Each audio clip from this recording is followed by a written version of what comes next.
If you're on YouTube and you're watching this, hello. I'm going to just say where the agenda is for this event. If you touch a button just next to the Remo logo right at the top of your screen, it's like a little white button with a little menu bit in it. You'll get the agenda for today. So you've had the first bit, which is an introduction from me and me waffling on. But coming up any minute now, we're going to have Jordan Wilson. Then we're going to have Philippa Butler. Now they know what order they're talking in. And then we're going to have a keynote. I call it a talk stroke exercise with Scarlett Roberts as well. And then following up from that, I'm going to get all of our ergo experts to come up, and they're going to talk about what you might expect to see in 2021. Some of them have got some new toys that they want to show you, which is quite exciting. You might actually be the first people to know about these things. And then we'll have a network around all of the tables. So that's the running order for today. Hope you enjoy it. And I'm now going to call up my first witness to the stand, as it were, today, Jordan Wilson, who's mixed previously with royalty, but today he's having to put up with me. So Jordan, if you can turn your camera and microphone on, sir, you'll come and join me up here. He's gone down the pub. Jordan, can you turn your camera and microphone on, please?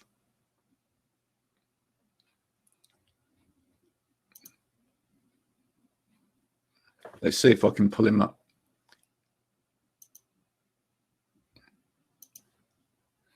He's winding me up.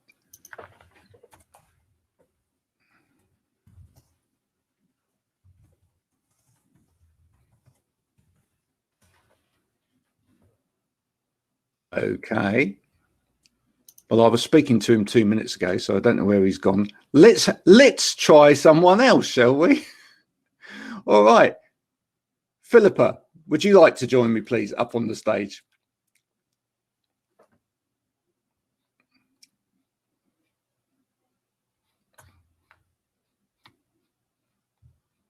There we go. Philippa, thanks for joining us this afternoon. Do make sure your microphone's on, and then kick us off with telling us what we need to do to be getting fit and healthy in 2021. Well, thank you, Graham. It's lovely to meet you all. And just for a bit of context, I'm a physiotherapist, Pilates teacher, and yoga teacher. And I'm passionate about movement as medicine. And so movement is a fundamental part of being a human, is to move. And everyone stands to gain by being more active. And studies show actually that taking it easy is just a little bit on the risky side.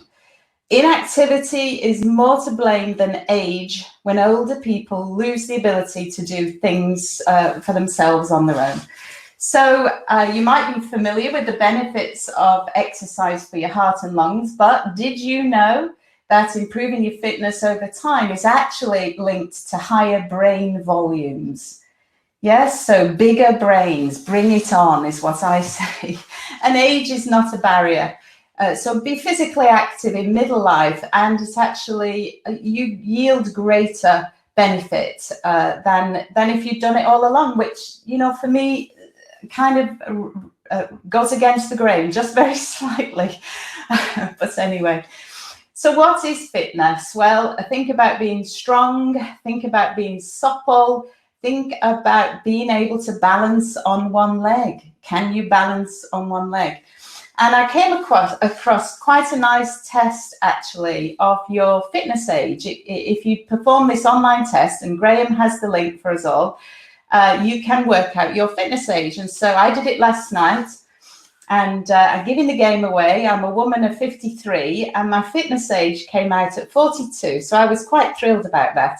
And so, you know, whatever I'm doing, clearly it's working.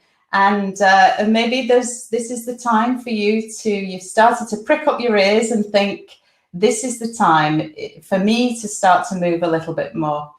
And so what should we do? Well, do something that you love. You know, really find something that you enjoy and do that. Because if fitness is a chore, you know, it's just not going to happen. Buddy up with somebody. get on the old Fitbit app and find a friend. People who buddy up will do around 700 more steps in a day. And, you know, that's not to be sneezed at. It's never too late. Grasp the nettle, seize the day, and start moving more today. But what I did want to do, because I know a lot of us are working from home, and I was talking to Nicola and she was telling me that people are just not moving enough. We're sitting at our desks and not moving enough. One of the common things that happens when we sit at a desk too much is neck pain, perhaps stiff necks.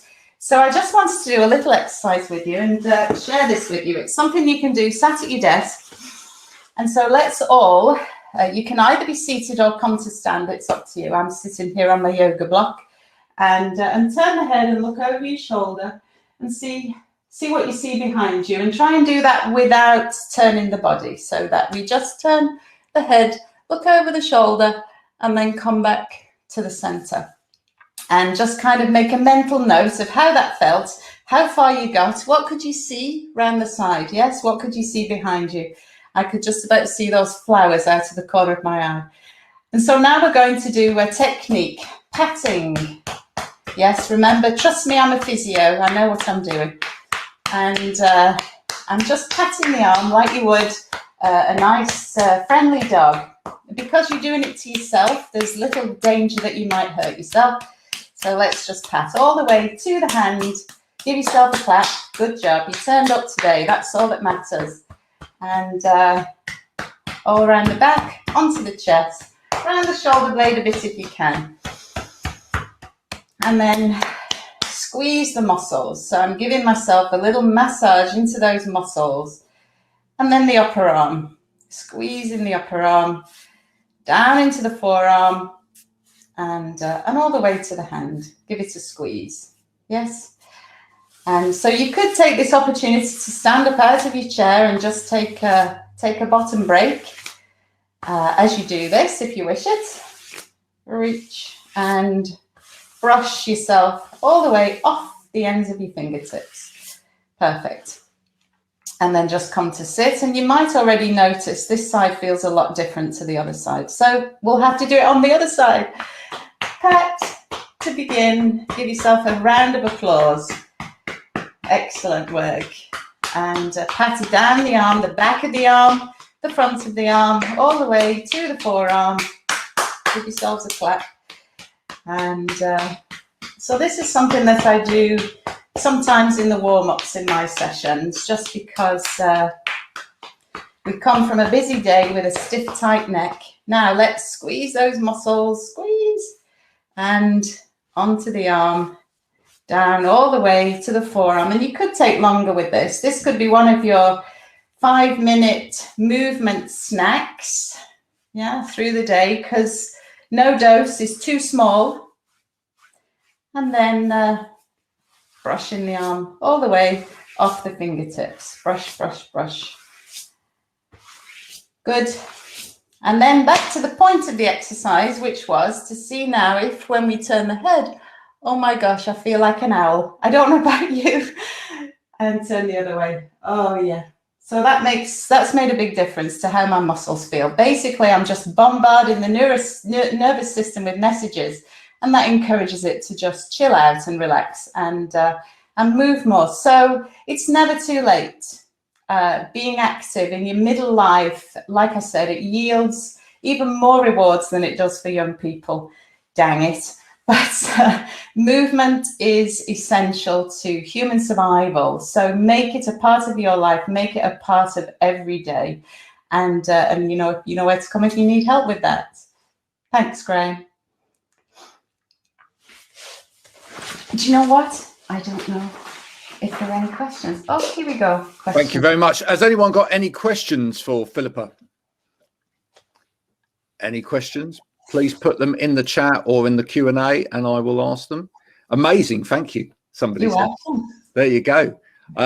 If you want to find out more about what Philippa does, you want to ask her any more questions, she'll be around the tables in a little bit. But thanks. That's a really good way of getting us started.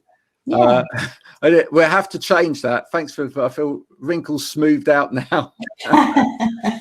No, the reason she said that was because I said that's the only applause I've ever had.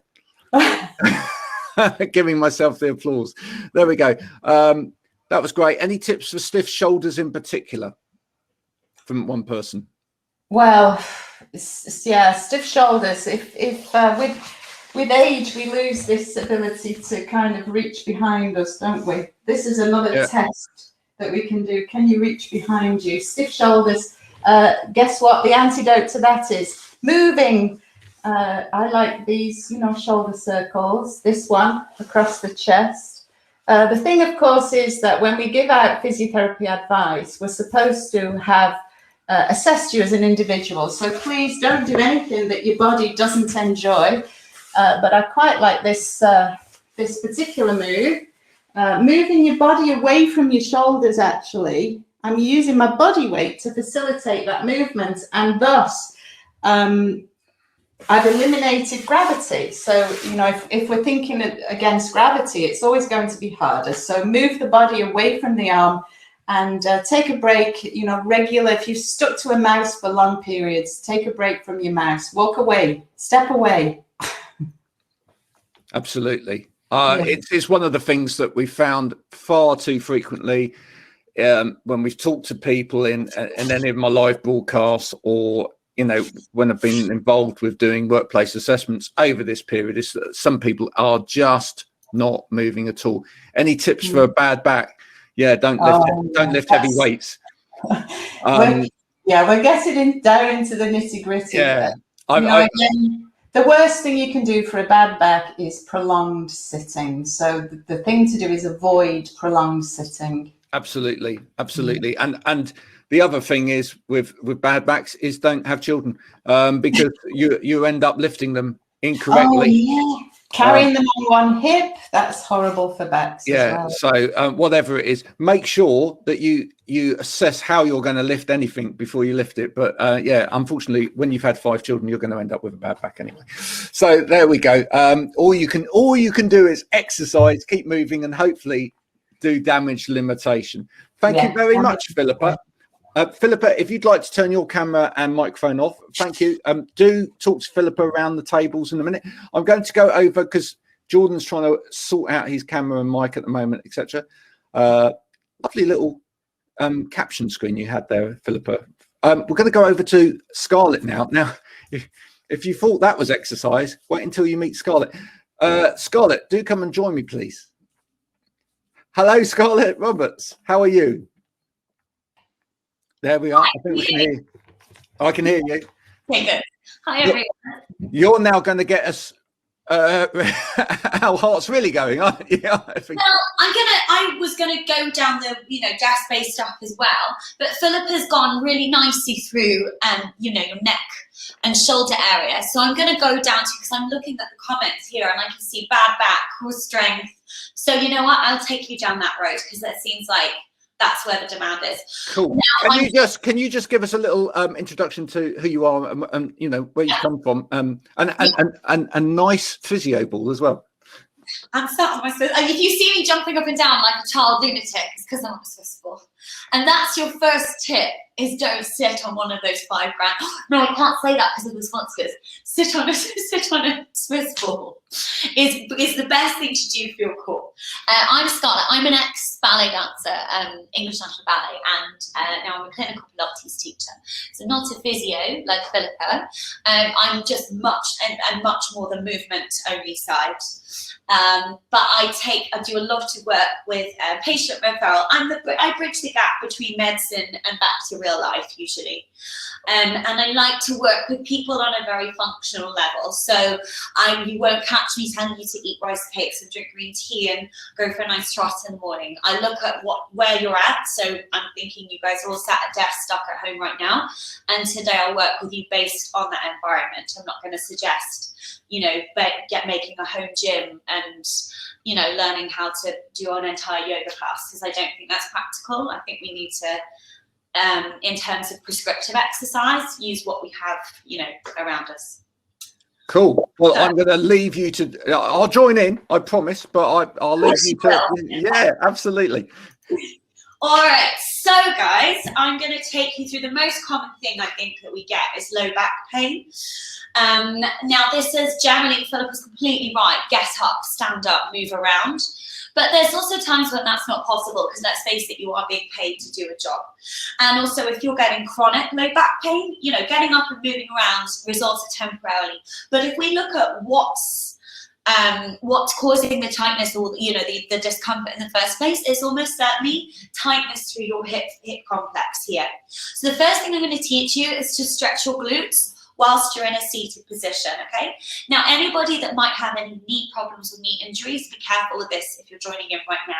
But very simply, you're going to cross your ankle over your knee. Now, my leg goes flat here, but I'm not a good barometer because, as I mentioned, I'm an ex-dancer. So whichever range your leg goes to is absolutely fine. The key bit I am concerned about, however, is your spine, okay? So when you cross your leg over, this is how not good I am at balancing on a ball. You mustn't end up like this and compromise your spine. You must be keeping that nice straight back. And then from there, keeping that straight spine, hinging only from your pelvis, we hinge from the hips and you should get a nice stretch all the way through your glutes. Just a safety point here, my other leg, my foot is directly underneath my knee. I don't let my knee go forwards with my foot there, okay? You can hold your stretches for 30 seconds up to a minute. Again, as an ex-dancer, I'd be sitting all kinds of stretches for hours on end. So for me, the more the better. But, you know, it's up to you, really. We're going to do that on the other leg. So I'll show you from this angle here. Okay, so the other leg, the ankle goes across the knee, sitting up nice and straight. The other thing about the knee alignment here, the supporting leg, making sure it's not rolling in or too far out, that it stays in line with the same hip. Nice straight spine, chest open. Pop your hands on your leg just for a bit of stability, and then leaning forwards with a straight spine. That's the really key bit, is that you don't compromise your scapular, your scapular strength and all that sort of stuff. You want to keep your spine nice and straight. Okay, that's the first thing you can do. The second thing is your hip flexors. Now, the hip flexors are the bits that join your leg into your body and create flexion. So anything that brings the leg forwards of the hip. So if we're sitting all day long, I'm just going to turn the camera so you can see my legs a bit more. If we're sitting all day long, this is short, okay? Now, these muscles do impact the low back. I believe that they insert posteriorly. Your iliopsoas certainly inserts posteriorly here. So when this gets tight, it can pull on the low back.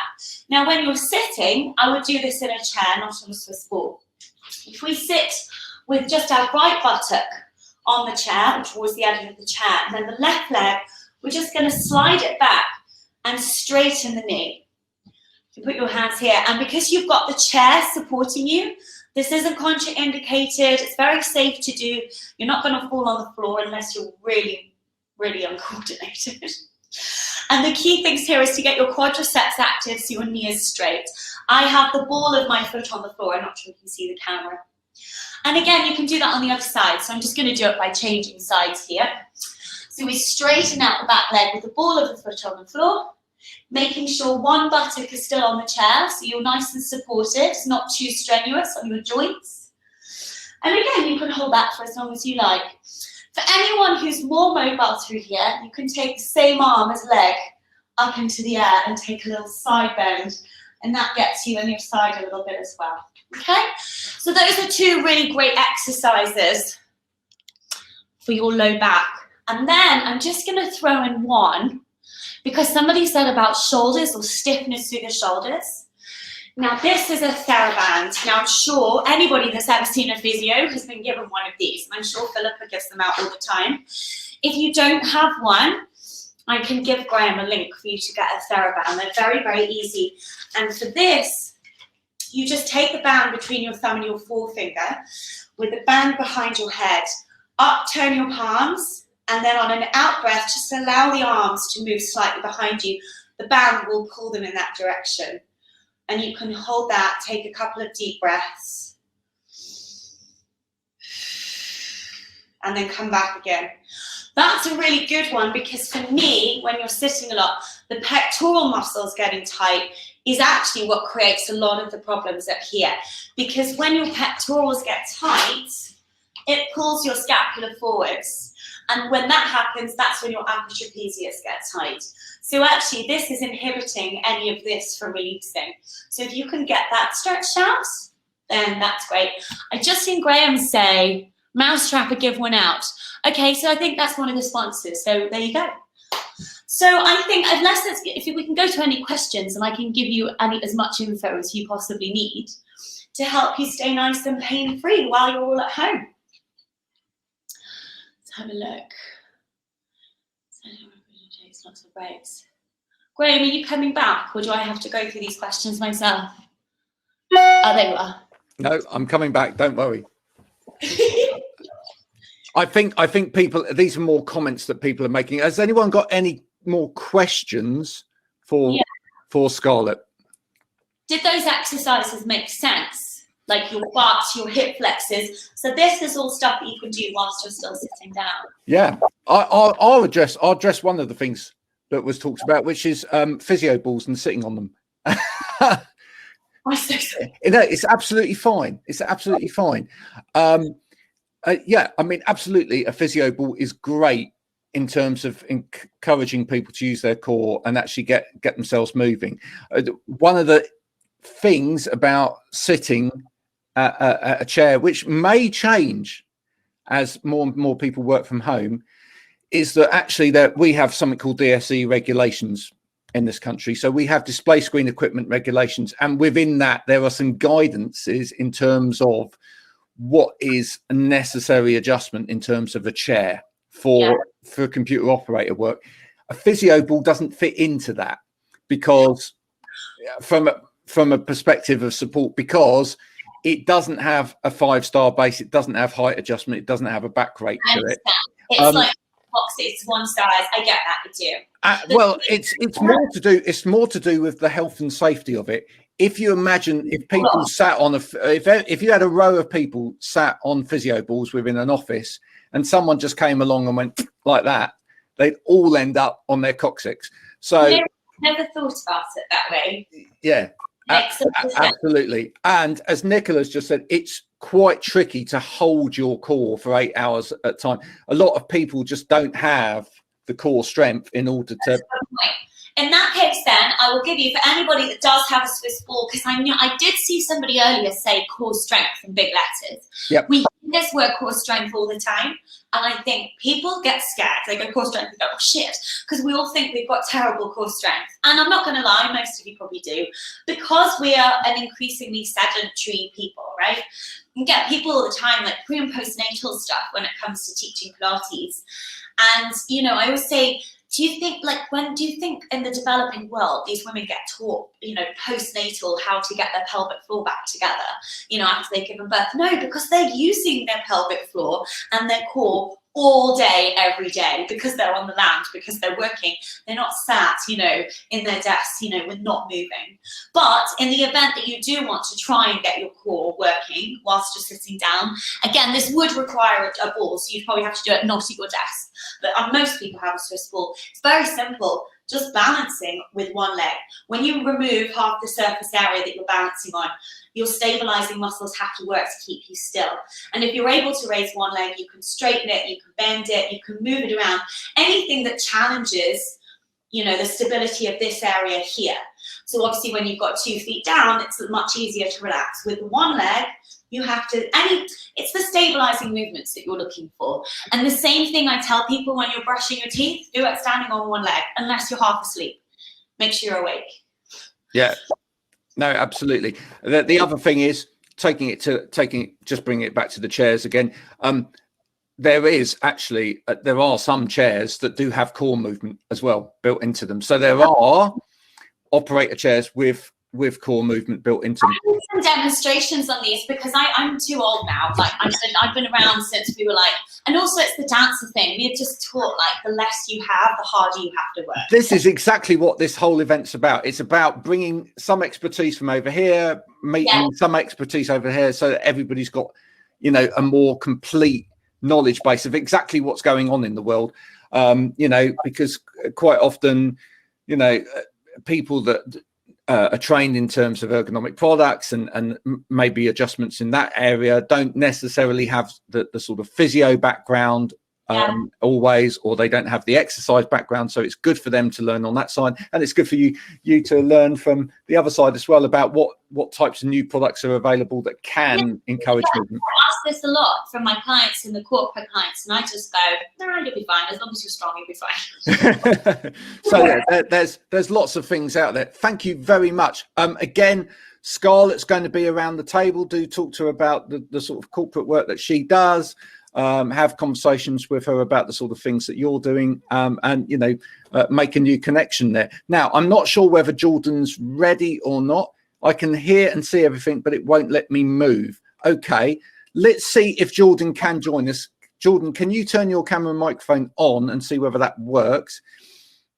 If it doesn't, and we can't get Jordan up, then I think what we'll do is, Jordan, I will get people to come and talk to you on a table. So can you just try that? I think he's still having problems in terms of getting that. When we tested it the other day, it was absolutely fine, but since then it's gone wrong.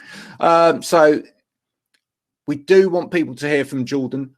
Jordan, you stay where you are at the table. In a minute, we're going to get people to come to you and talk to you. I think that's the best way of dealing with this. So let me go to our panel now.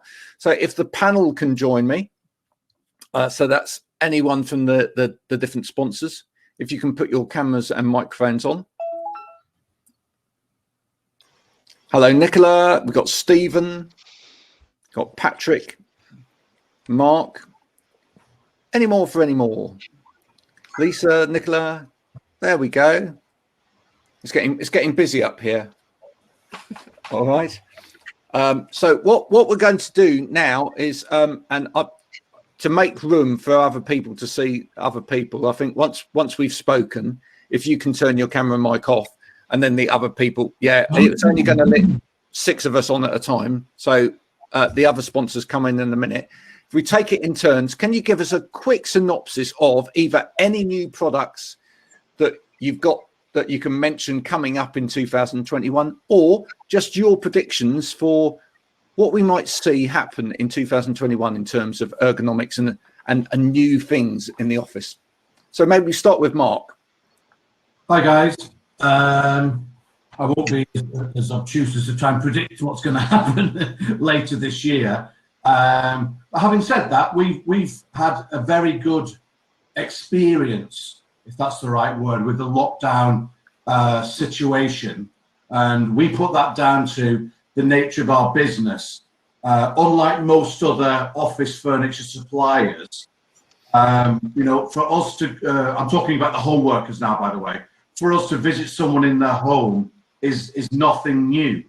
This is what we have done, whether it's been via Access to Work or DSA or the Disability Quango, or even just end users. We don't get involved in we get involved with corporate clients, but it tends to be individuals within that corporate entity. So ironically, although we have our own drivers, when our driver leaves us, his first call might be the 23rd floor of Canary Wharf. His second call could be a basement flat in Kensington. The next call could then be a tower block in Peckham, and the next one could be a little cottage in Evesham. This is what we do. So believe it or not, we've actually been quite busy, and we've kind of found a bit of a niche and picked up quite a few clients, because if someone said to us now, we've got 300 staff all around the country and we need you to go and deliver and install furniture to the house, for us that doesn't faze us at all. It's actually brought us to the forefront of one of our strengths. Another thing we've been involved in, I'll wrap this up quite quickly, is dare I say, lowering the bar. We've had to get involved with products which, in all fairness, we would never have got involved with before. We've got one client who had a budget of £200, and we got them a desk, a chair, a laptop stand, keyboard and mouse delivered and installed anywhere in the UK. So needless to say, you can imagine the quality of that was nothing you guys would ever think of. The budgets are quite strict, we're finding. I do think our ergonomics will come to a forefront later in the year when people realise that, but at the moment, from our experience, we've got people wanting laptop kits.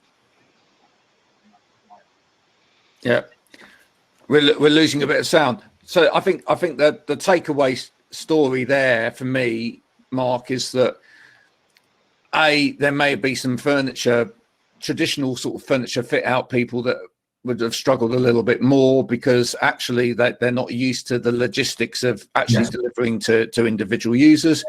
But also at the end of the day, companies have kind of reacted with a little bit of a sticking plaster at this moment in time in terms of product and in terms of price, but ultimately that cannot last. I mean, a desk, a chair and whatever for £200 means ultimately that equipment hasn't got the functionality and it isn't going to last. So we do need to see, probably going into 2021, companies actually understanding that they're going to need to spend some money because this is a long-term solution that needs to be gained here, not a short-term plaster. So thank you, Mark. If Mark just turns his camera and mic off, we can probably gain another person as well in a minute. We'll go over. Oh, everyone changes around now. We'll go over to Lisa then, because she's now on my right. So Lisa. Hey, thanks, Graham. So happy we could see some new people here today. I work for Kensington, which we have an office there in the UK in Aylesbury. I am based in the US myself, but serve everyone globally. As far as what's to come in 2021, I have not checked my magic 8-ball today, but that seems to be what we have to do to determine the next steps. But I do envision that we will be in a similar state that we're in now. But then I have heard rumors of return to work and what that will look like for some larger corporations. And it does seem like even though we thought hot desking would go away completely, that there is still the shared desk aspect that will be happening due to real estate, moving in and out of the office and saving cost on repurchasing equipment when they were sending people home. So that's a pretty big insight, I think, right now, as far as fun, exciting sneak peek of what Kensington has to offer this year. I think we always have all of the work from home or on the go type solutions, but one of the unique ones we just won the CES Innovation Award for is the UV monitor stand. So it's a compartment large enough to fit a full-size or even curved ergonomic keyboard and mouse in there to sanitize your equipment fully in 10 minutes. And we've tested on several common workplace pathogens, including different bacteria and virus. So it's pretty cool. If you want to check it out, like I said, there's been some press releases around the award, but that should be probably in Q2 at some point this year, as we're trying to make sure it's absolutely safe and passing all corporate safety structures, not just putting it out there, and want to make sure people can use it correctly. That's lovely. And that's quite different. I've not heard of anything like that before. And you get suntanned hands at the same time, which is great. Well, it's enclosed. There's no risk of the radiation there. So No. There you go. Lovely. Nicola. Microphone on, please. Thank you. So I think there's going to be a real spotlight on well-being. People have managers actually talking to their employees working from home and realizing there's a lot of stress there. So there's been huge focus on creating some mental resilience, but also that back health and physical health go hand in hand. And if you're struggling with a back issue, that's going to put pressure on your mental health. And if you've got mental health, you're going to get stressed up, and that create back issues. So it's been really fantastic to see all the movement tips because motion is lotion, and really trying to get people moving, but also to make sure their setups at home are properly correctly set up in the first place. So I think even now I wear 2 hats. So I do a lot of ergonomic assessments, remote homework assessments, still seeing some really interesting setups. And employers just now getting down to realizing actually they need to address it, because they're realizing that actually people aren't going to be going back to work in the office full time. It's going to be some sort of hybrid working. A really big company I was talking to are predicting that they'll just maybe use the office for collaborative, creative work, and a lot of conversations are going that way. So it's going to be interesting as we return, but in the meantime, home workers do need a bit of looking after. So actually on that front, at Corrigo, we have developed a home worker chair, which in the last couple of months, to try and provide something that actually is properly adjustable and really support people in sort of IKEA price levels, so they can still afford it. So we can set people up properly. But education is really a key. Movement, maybe using those exercise balls for a bit during the day, and helping people set up correctly. Thank you very much, Nicola. And from Nicola to Nicola. Hi. So for those people who don't know Dataplex, I'm from Dataplex, and we design and manufacture ergonomic computer accessories. We've got a few new products, which I'm just going to show a few images of. I'm not going to go into detail. Any information, obviously, people can come to me afterwards.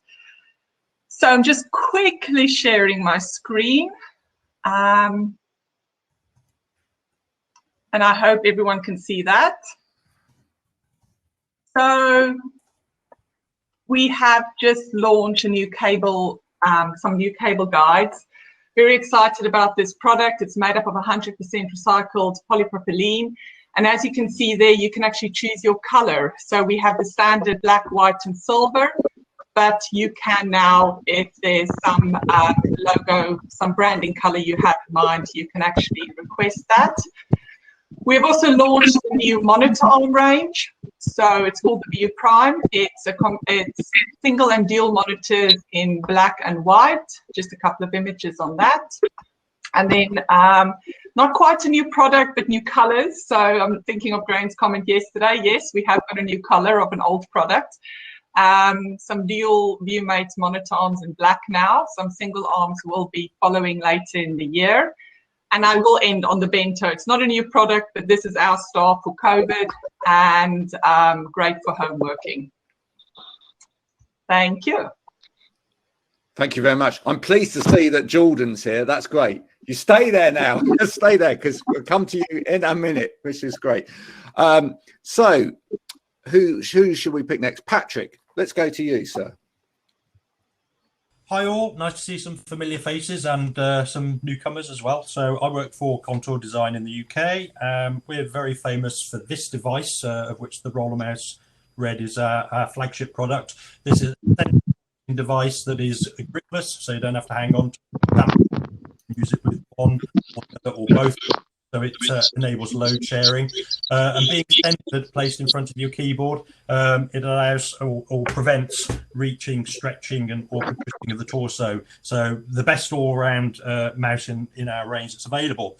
Really cool news though, something that we've lacked for many years. And to give you an idea of the size difference, bearing in mind that Roller Mouse and similar devices were designed for the traditional workstation, we now have a portable one which will launch in the UK probably end of March time. Bear with me. Sorry, I'm setting off my machine here, moving all these mice around. So this is introducing Roller Mouse Mobile. If you're familiar with iPad covers, it comes in a very, very nifty magnetic protective cover, so you can actually carry it around. And then you can see you've got the trademark Roller Mouse Red styling. So it basically uses our premium technology, but in a smaller package, built-in rechargeable battery, up to about 3 months lifespan on one charge, all the familiar controls. You've still got the little roller mouse there. It's twin sensors, which are measured inside the tube, so it's very, very accurate. Left click, right click, copy and paste buttons, all the traditional trademarks that you'd expect with a full-size roller mouse, but condensed down into a smaller size. And what's really exciting about this product is it's the first product that we've launched that includes Bluetooth as well as traditional RF wireless technology or cabled USB.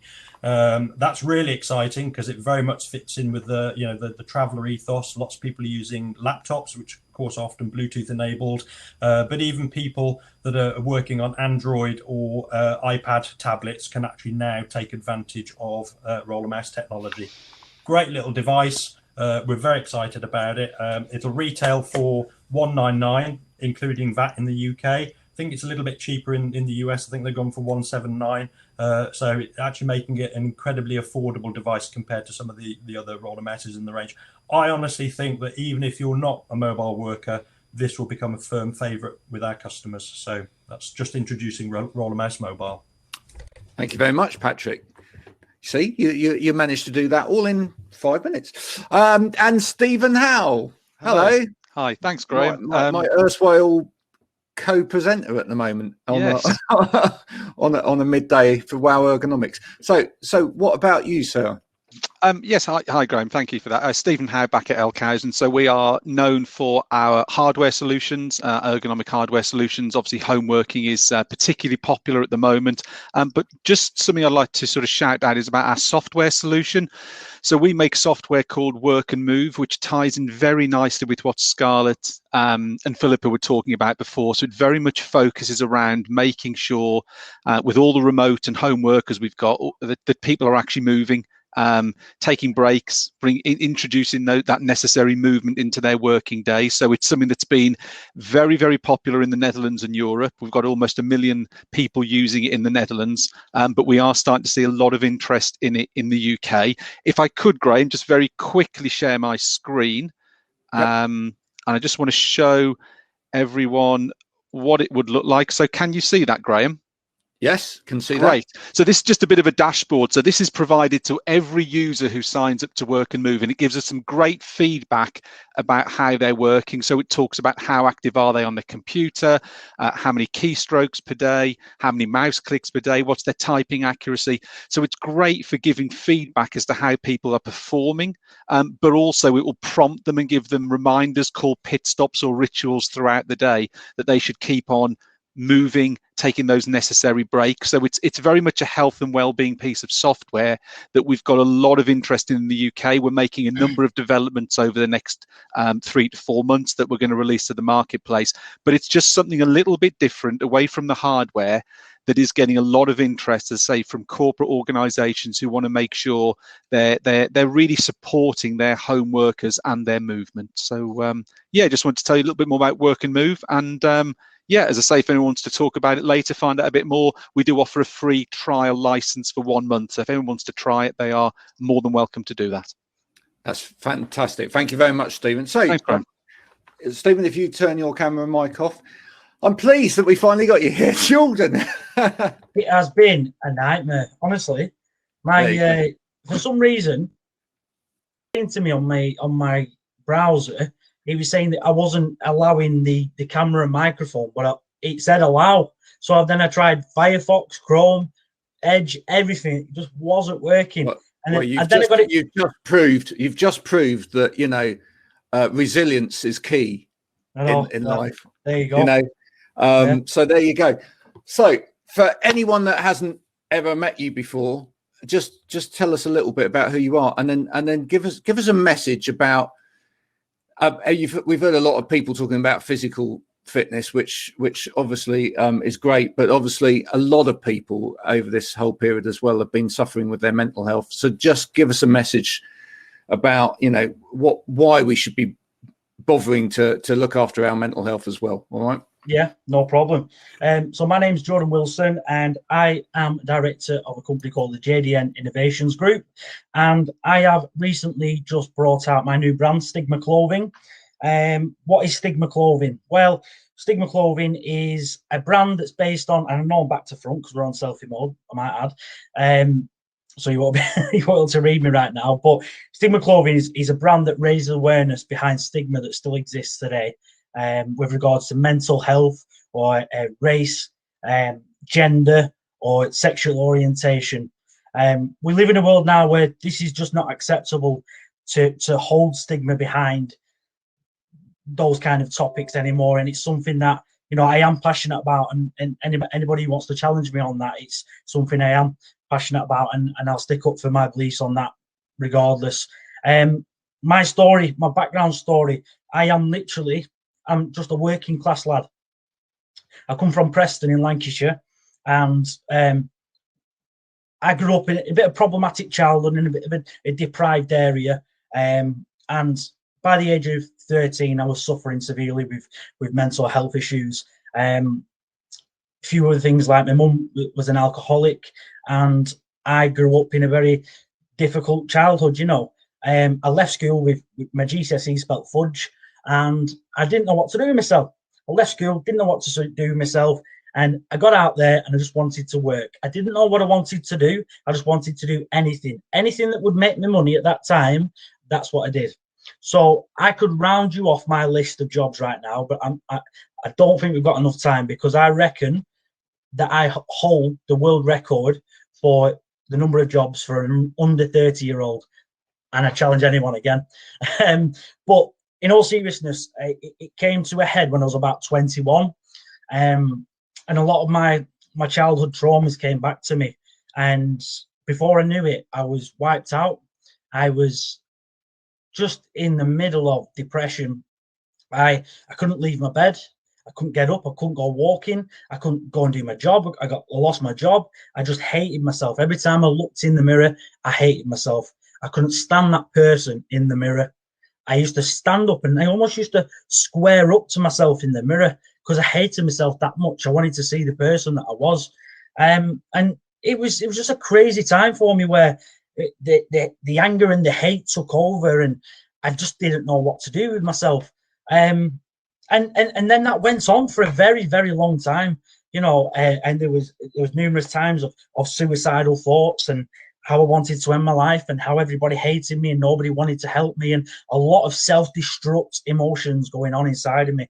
And then that took its toll when 3 years ago now I tried to commit suicide.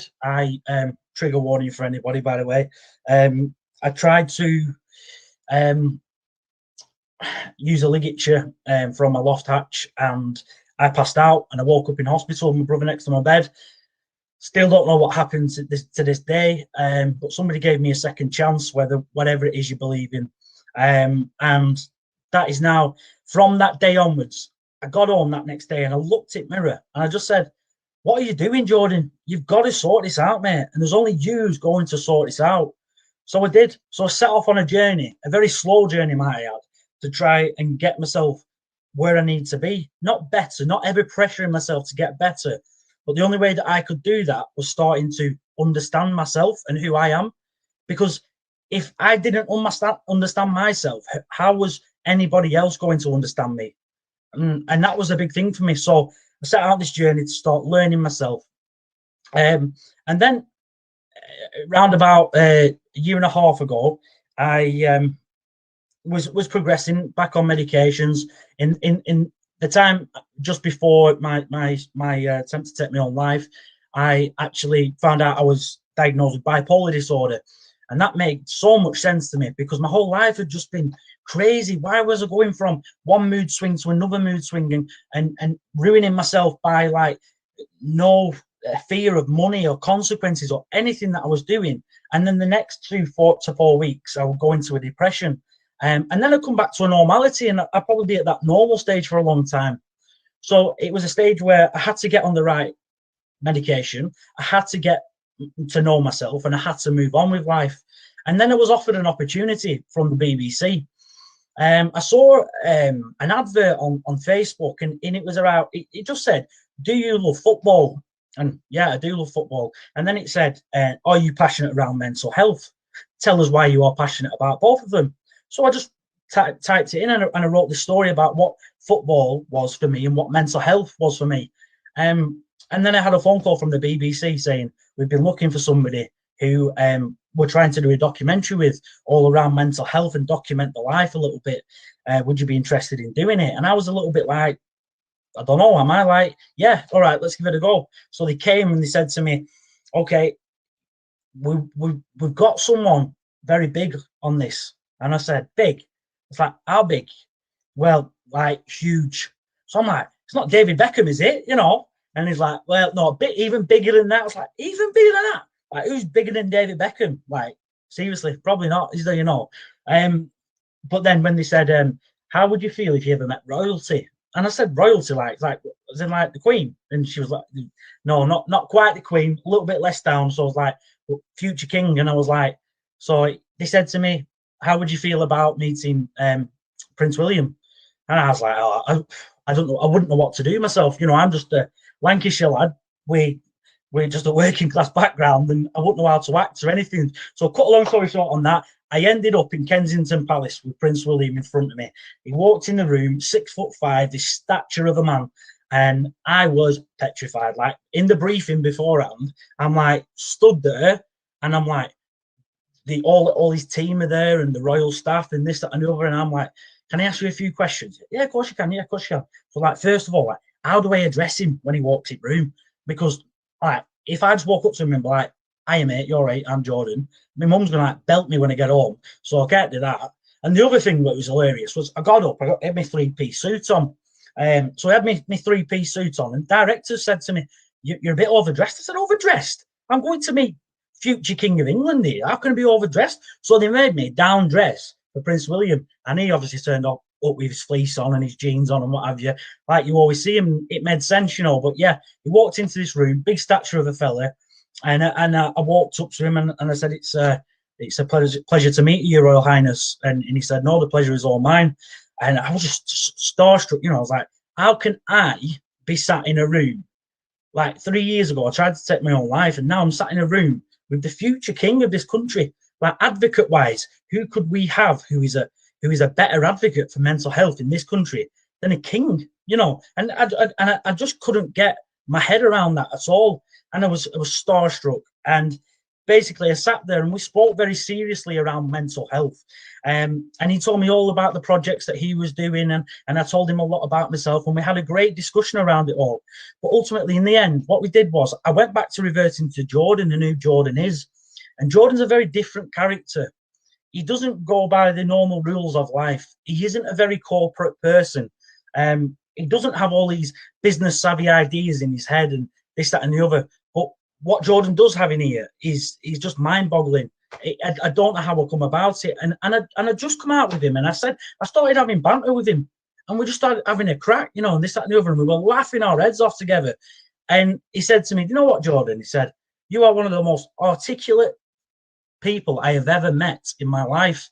And I referred back to him and I said, "Would you write that on my CV and sign it, please?" And we just had a good crack, and I got a nice photograph with his arm around me at the end, and it's pride of place on my grandma's mantelpiece at home now. And then I was a barber by trade, so I was cutting people's hair. Barbering for me is a little bit of it's like therapy, really, because obviously if you go and get your hair cut, and any man will know here, if you go and get your hair cut, and women, you know, with the hairdressers, it's time out of your day where you just sit and you enjoy something for you. You know, it is a piece of well-being for you. And I know we're talking about physical well-being, but mental well-being also is just as important, if not more important, because if we can't control this, then how can we control everything else? You know, because this is what leads to our physical well-being ultimately. And that got me thinking about what I wanted to do. And then I hit another spurt of depression out of nowhere. I don't know where it came from, but it did. And I lost my business. And again, I'd not done anything but barbering. My mum was a barber, my sister's a barber, and my other sister's a hairdresser. And, you know, it's just ran in the family. And all of a sudden, like, I don't know, I just had this, like, I had this spout of energy from somewhere. And, you know, I just decided one day to join LinkedIn. I'd never been on it, right? And I'm not going to try and offend you because I was completely wrong about this. But my interpretation and my stigma behind that, and I'm not naive to say this, is that actually I thought it was just full of like business snobs and stuff. But I couldn't believe the support and the people who just wanted to support you on a platform, and how positive it all was. And then I got in touch with Paul Worsley, who works for Mousetrapper, and he has helped me a lot in this journey of where I need to go. He's not only, you know, and not only do I work alongside Paul now, doing things for Mousetrapper, but also as well, like, he's been a great friend for me, and someone who's like, he's been a motivator and almost like a father figure for me. And he just instilled me with confidence time and time and time again. And every time my head drops, he's there helping me back up again. And this is why I wanted to come here today, and speak to all you, because this is something that means the world to me. And I am now moving forward with this business more faster than I could ever imagine. Every day I wake up and this business moves at the speed of light, and I'm struggling to keep up, and I get knocked back down, but then I come back up again and I get knocked back down again, and I keep going because I am so persistent at everything I do. And basically, this is a bit of a rags to riches story, even though I'm not rich. It's like a rags to being all right story, but hoping to be at the riches story. But having passion in yourself and belief in yourself, and if there's anybody who's out there right now and listening to this who isn't in the best of mindsets, your illness doesn't define you, and don't hide who you are, because somebody will be inspired by who you are. And that's all I'm trying to instill. Stigma Clothing donates the profit of the clothing to charity. So, yeah, I know I spoke long enough there, Paul. I could speak all day, mate, but I hope that was okay for you. No, absolutely, mate. I mean, it's such an amazing story, and I don't think anybody can be failed but be touched by your story, to be honest. And we all, any of us that are friends with you on LinkedIn, just love you for who you are, and that's really part of the pleasure of you being there and sharing with us. If you have a look at some of the comments, great story. Yeah, thanks for sharing a portion of it. Someone says staying on medication for bipolar disorder seems to be a big challenge. How have you supported people dealing with this challenge? The one thing that, again, when I had to realize what I was about, I was very much aware that I was guilty of not staying on the medication, because again, you go from so many stages, the 3 stages. When you're in a hypomania state, you don't care about the repercussions of what you do. Even though nowadays I feel like I'm in a stage where I'm mindful of what I'm doing, so I know what I'm about to do. So therefore, I have to take myself away for a bit, and I have to go to bed, because otherwise I'm going to end up gambling some money that I didn't want to gamble, or I want to, I'm going to end up doing something that I later regret, and is going to put me in a deep depression again. I've become a lot more mindful about myself. So what did I say about medication? I said to myself, okay, Jordan, I said, you are not giving this medication a chance to work. You're so naive to the fact that it doesn't work, it's not happening, leave it alone, this, that, and the other. So I set myself a challenge of 6 months. I had to stay on it for 6 months. Yeah. I spoke to my doctor and I said, I promise you, doc, I'm going to stay on this for 6 months. And if I see no change in myself, then I'm coming off it. But if I see a good change in myself, then fantastic. And you know what the big thing is? You don't see a big change. You don't see a big change at all. But you just, one day, you turn around and you go, well, I'm doing stuff. And you think, even though you're expecting something to trigger in your head overnight, you think, oh, I'm happy, and that's not how it works. But in actual fact, you find yourself in the shower at morning just singing a bit of the song, and thinking, where's this come from, and that's the big importance for me. Is what I say to people is, medication will not make you better, but medication can aid you in getting better. Yeah. And it's just one thing that if you trust in it and you get on the right medication for you, you won't even realize it, but it can change your life. And that's what I say to anybody. No, that's brilliant. Jordan's going to be around on one of the tables. His camera's working now. All right. So you do go and talk to Jordan. He does support people through their mental health issues, etc. That's one of the things that he does now. So do talk to Jordan about that. This is your time now to get to know each other a little bit. We've got time around the tables. As I say, if you want to move table, just double click on the table and you will move around. We've got, what's the time now? So we've got about 50 minutes left. So we'll do that. I'll come back at the end just to say goodbye before we go. But have a good time around the tables and get to know each other. Thanks to everyone that's spoken today. It's been really very, very good. And, one of the things for me is these are such great events for people learning from each other, Everybody's got a different story. Everybody's got a different background. We're all interested. Everybody that's here is interested in people's health and well-being from one shape or another. But ultimately, we can only really support people in health and well-being if we understand a little bit more about different fields and where to signpost people in different areas of their health and support. So that's what this is all about. Okay, thanks everybody, and we'll go around to the tables now.